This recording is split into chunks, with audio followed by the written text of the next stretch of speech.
હાલો મિત્ર, જય શ્રી કૃષ્ણ. સ્વાગત છે તમારા બધાનું આપણા કિચનમાં. આજે આપણે બનાવશું ભરેલા કારેલા. એના માટે મેં 250 કારેલા લીધેલા છે. તો હવે બધા કારેલાને આપણે છાલ પાડી લઈશું.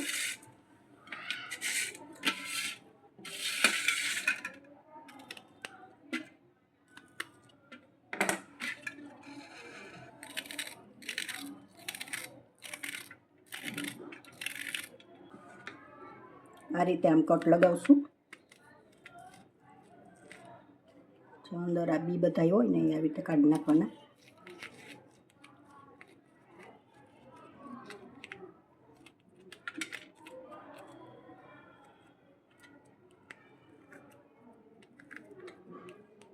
આ રીતે બધા કારેલા આપણે છાલ પાડીને સુધારી લેશું.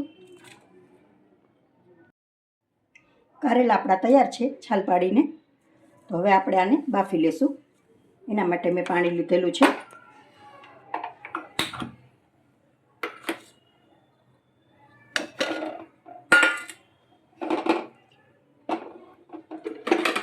એક વિસલ કરી લેશું.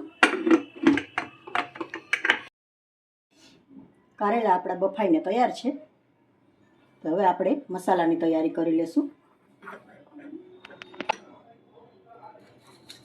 મસાલો બનાવવા માટે મેં તેલ લીધેલું છે એમાં. તો હવે આપણે આ ચણાનો લોટ લીધેલો છે મેં, શેકી લેશું.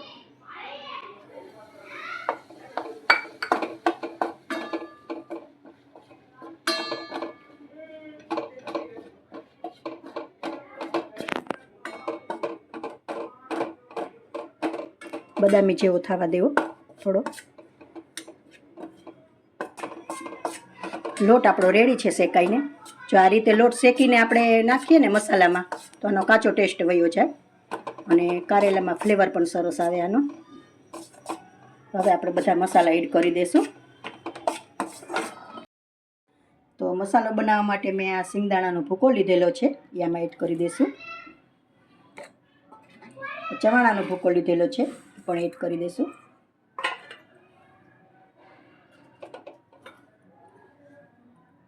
બે ચમચી ધાણા પાવડર,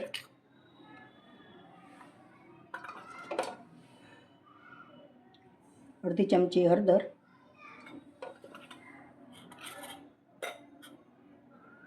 એક ચમચી મરચું પાવડર,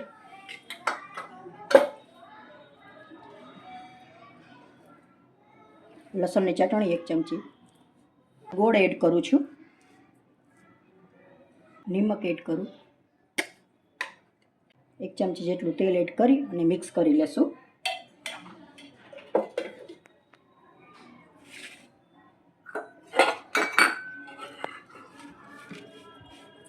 સારી રીતે મિક્સ કરી લેશું.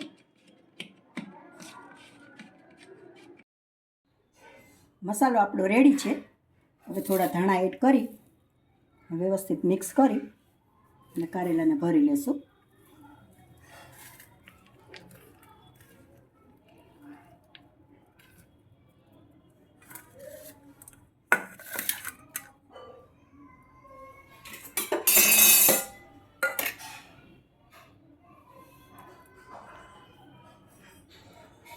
વ્યવસ્થિત રીતે ભરી લેવા.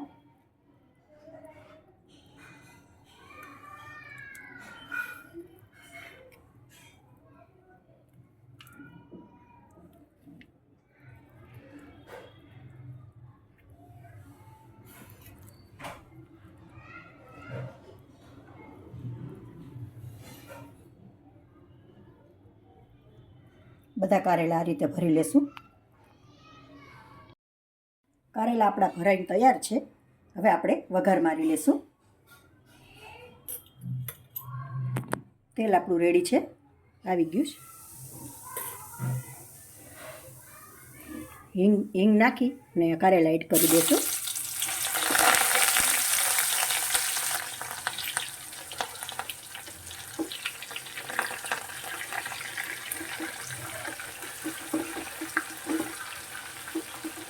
આ રીતે આમ દાંડલા વડે જ ફેરવવા, એટલે કારેલું તમારું આખું રહેશે.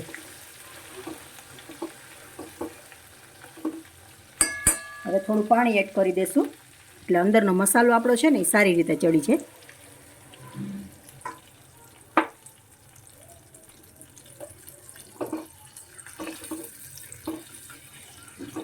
હવે થોડી વાર ચડવા દઈશું આને મસાલાને.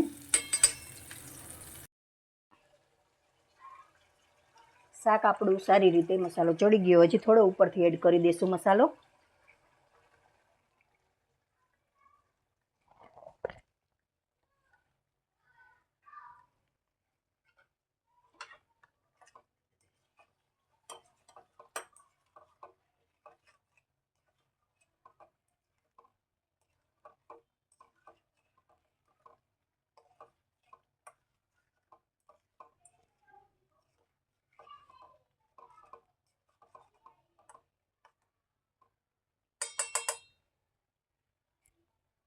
બે મિનિટ માટે ચડવા દઈશું મસાલાને. એડ કરેલો છે એ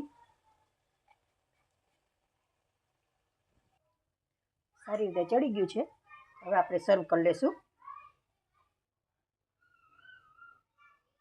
તૈયાર છે આપણા ભરેલા કારેલા. જો મિત્રો તમને મારી રેસીપી પસંદ આવી હોય તો લાઈક કરશો.